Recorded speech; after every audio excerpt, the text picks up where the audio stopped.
Você está triste ou feliz com a demissão de Zubeldia? A manifestação de muita gente na internet com a saída do técnico argentino revelou um nível de sadismo e escrotidão jamais visto.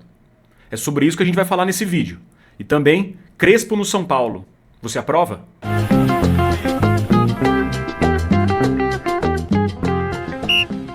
Você aí em casa deve estar se perguntando: que tipo de manifestação é essa, né? Que chamou a nossa atenção para a gente trazer aqui. A gente vai falar agora, eu vou colocar para vocês agora um print, né? Mas antes a gente pede para vocês dê o like, se inscrever no canal, acompanhe os nossos vídeos aí, que a gente fala bastante coisa de São Paulo, de outros times e do contexto geral da bola, né? Do mundo da bola. Então, vai aqui, ó. Print tá aqui. Por que isso chama atenção, né? Como não chamar atenção, né? Diante de uma manifestação dessa sobre um técnico que... Enfim, a gente vai falar sobre todo esse contexto da demissão dele, da chegada dele, da demissão dele, mas que provocou uma reação, tem provocado uma reação na torcida do São Paulo que eu jamais vi. Você já viu alguma coisa parecida?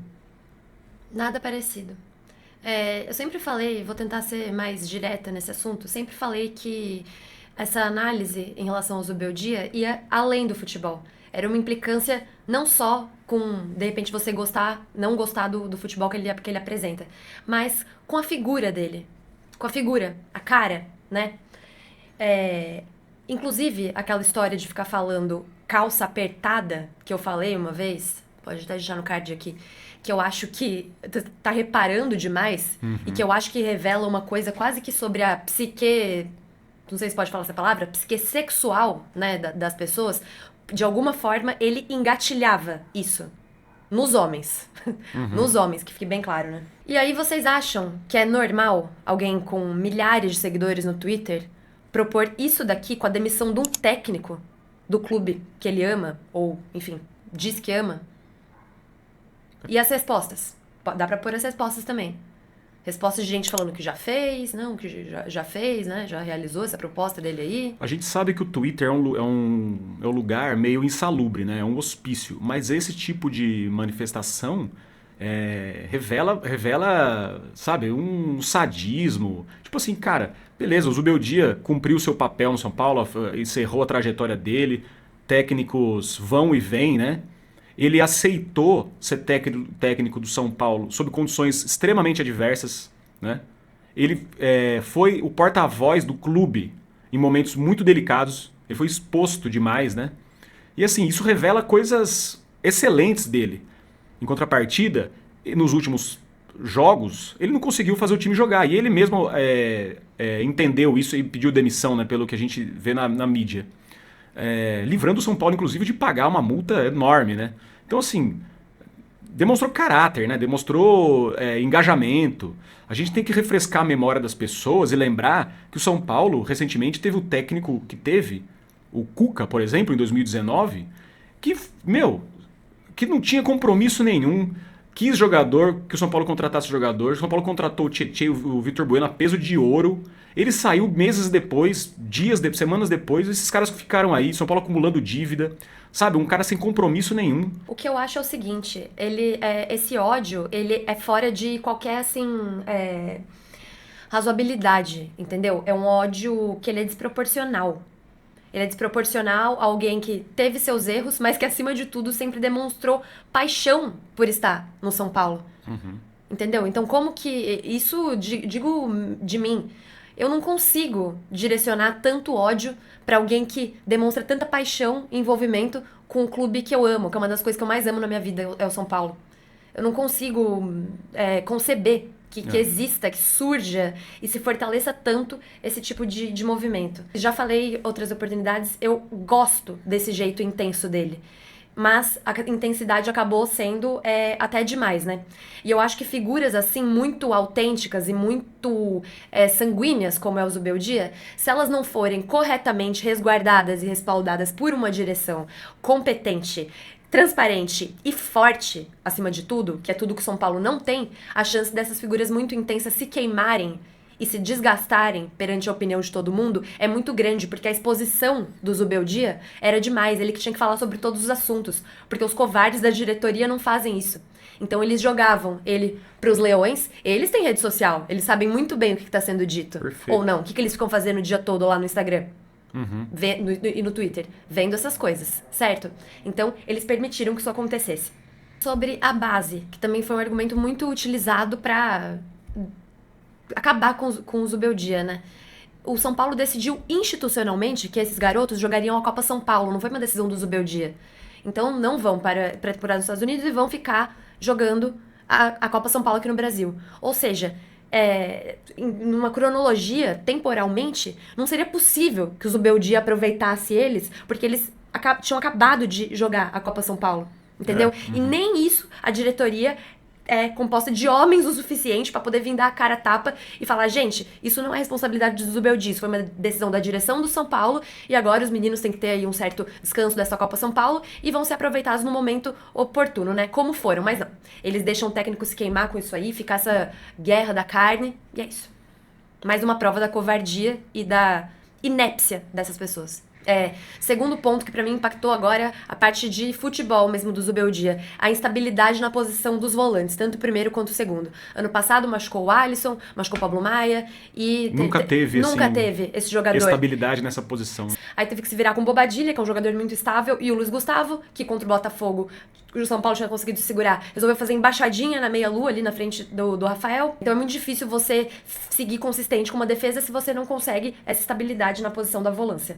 E aí, pra mim, o terceiro pilar aí que ruiu, né, como que os principais jogadores do São Paulo, já falei do Luiz Gustavo, agora eu vou falar de outro que também pra mim ajudou a afundar o trabalho do Zubeldia, que é o Lucas Moura. Sei que o pessoal não gosta que fale, mas eu acho que já tá na hora da gente começar a olhar também pra essas coisas. É o segundo maior salário do elenco, é o jogador de referência técnica, é quem muita gente tem como ídolo por vir da base, por ter tirado São Paulo lá da fila de títulos nacionais, né, que é o Lucas. E aí o que aconteceu? Na primeira oportunidade, assim, de fato, né, que teve lá no jogo contra o Botafogo, último lance do primeiro tempo, São Paulo ia ter o segundo tempo todo pra fazer o segundo gol e muito provavelmente não ter disputa de pênalti. Ele errou o pênalti. Ele mandou o pênalti na lua. Tava no Morumbi, onde todo mundo ama ele, tem loucura por ele, torce por ele. Não era um ambiente hostil pra ele. E ele foi e fez aquilo. Pra mim, aquilo ali azedou, não ficou... Não desceu pra mim. E o segundo ponto também sobre o Lucas Moura é que quando ele tava saudável esse ano, não tinha machucado ainda, e o São Paulo teve aqueles jogos que são usados como argumento até hoje. Ah, mas não ganhou do Velo Clube da Ponte Preta com os principais jogadores, da Inter de Limeira com os principais jogadores. É claro que não ganhou. O Lucas não tava correndo no jogo. A temporada já tinha começado. Já tava escolhendo o jogo, né? Já estava escolhendo o jogo. Ignorando, né, o fato de que esses jogos contra times menores, jogo que não é grande, ele faz parte da narrativa da temporada. E ele, como um jogador experiente, com mais de 10 anos de Europa também, deveria saber disso. Eu particularmente gostava muito da figura do Zubeldia, e eu acho que até combina com o caráter e a hombridade que ele sempre demonstrou, isso dele ter pedido demissão, pedido pra sair, né? Feito um acordo amigável pra também não ferrar o São Paulo financeiramente, é o que parece.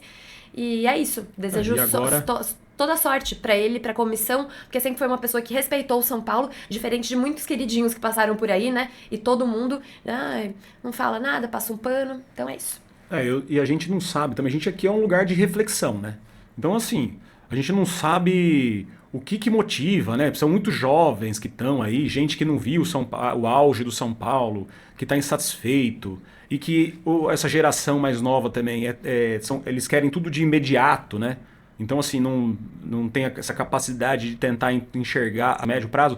Só que eles, de certa forma, têm juntos, né? Tem alguma relevância ali nessas redes sociais, nessa cobrança. O que me espanta é o velho barbado que entra também, velho barbado, jornalista velho, comentarista já aposentado, que entra nessa coisa, desse discurso fácil. Nossa, meu Deus, a calça apertada. Eu nem tô falando de gente que vocês devem imaginar que eu tô falando. Nem tô falando disso. É gente lá do Twitter e tal. Mas é isso. Talvez seja um sintoma dessa nova geração. E aí tudo bem, né? A nova geração torce do jeito que ela quer, né? Mas cabe a gente também apontar incoerências nesses discursos que a gente espera que não tenha com o Crespo. Que aí já vou passar a falar do Crespo, que é possivelmente o alvo, plano A do São Paulo para substituir. E aí a gente espera que essas pessoas, pelo menos eu acho que o Crespo é um personagem que ele vai, no primeiro momento, unificar, né? Porque todo mundo gosta dele, né? Vamos ver também até onde vai, né? Até onde vai. Porque também a narrativa do ano perdido já tá meio pronta, né? Vou botar a culpa. Se o Crespo for mal assim, vai. Não, mas foi o Zubeldia que Deixou terra deixou a terra arrasada. arrasada. Enfim. Mas Crespo, você acha que ele pode dar um jeito no São Paulo? A gente torce, cara. Eu sempre falo aqui. A gente ficou chateado quando o Diniz saiu. A gente apostava muito que pudesse dar certo. Crespo, a mesma coisa. Rogério. A gente fica triste quando sai a pessoa. Menos o E a Cuca. gente, agora saiu o Zubeldia, a gente fez esse vídeo, página virada, Crespo agora. Sua expectativa pelo Crespo? Eu acho que vai ser bom pro São Paulo no sentido que vai dar meio que essa oportunidade do time reagir e da torcida voltar a ficar unida, como você falou, e voltar a ficar engajada até. Porque como tá numa situação muito ruim no Brasileiro, se você não tiver nem a torcida, que foi o que eu falei, não tem dinheiro, não tem diretoria, não tem nem o estádio mais direito, a força do seu estádio, e nem a força da sua torcida, a tendência é ir por água abaixo. Então, acho que pode ocorrer esse resgate. Em termos de estilo de jogo, né? O Crespo no São Paulo sempre jogava com 3 zagueiros, dá uma certa solidez, mas tinha laterais ali que faziam bem essa questão de ala, né? Que é com 3 zagueiros. Hoje, não sei se Enzo Dias, Wendel ou Cedric poderiam fazer isso. É um técnico que pode, de repente, resgatar o Luan, né? Porque gostava muito, acho que era o jogador que ele mais gostava na passagem dele, primeira passagem.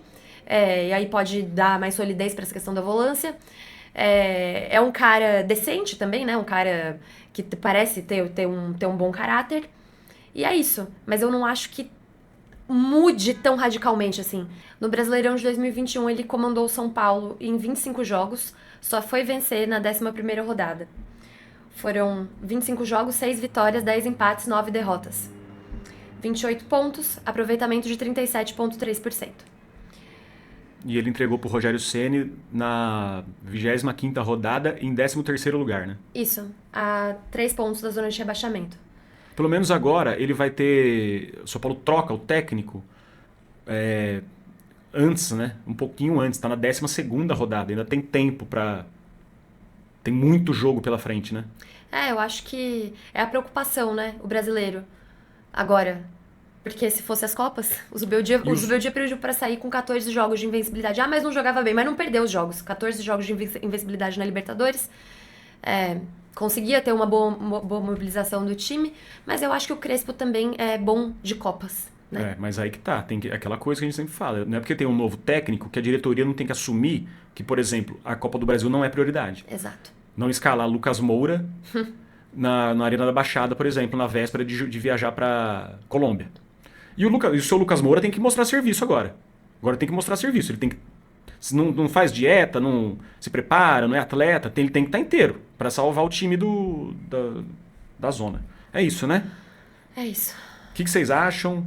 Forte desabafo da nossa parte. Mas é isso. Página virada, agora é Crespo. E a gente torce para dar certo, beleza? O que vocês acham? Não deixa de dar o like, comentar e se inscrever no canal. Tá certo? Até a próxima. Beijos.